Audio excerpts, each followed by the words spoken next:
I could to defeat these terrorists. It was shocking and a betrayal to me and every person who was killed on 9/11, their families, and my brothers and sisters in uniform.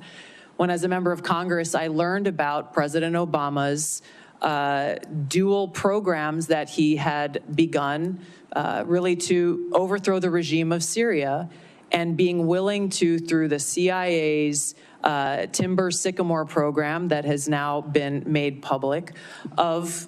working with and arming and equipping Al-Qaïda in an effort to overthrow that regime, starting yet another regime change war in the Middle East. DoD train and equip program, again, begun under President Obama,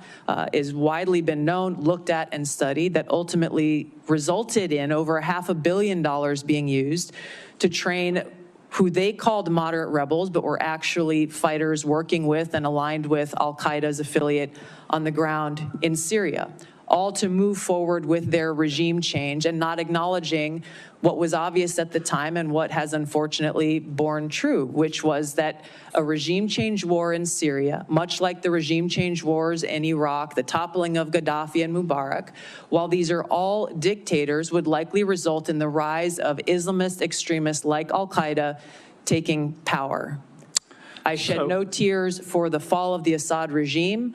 but today we have an Islamist extremist who is now in charge of Syria, as I said, who danced on the streets to celebrate the 9/11 attack, who ruled over Idlib with an Islamist extremist governance, and who has already begun to persecute and kill and arrest religious minorities like Christians in Syria. I understand. Why that should be acceptable to anyone is beyond me. It shouldn't be. Certainly and not in our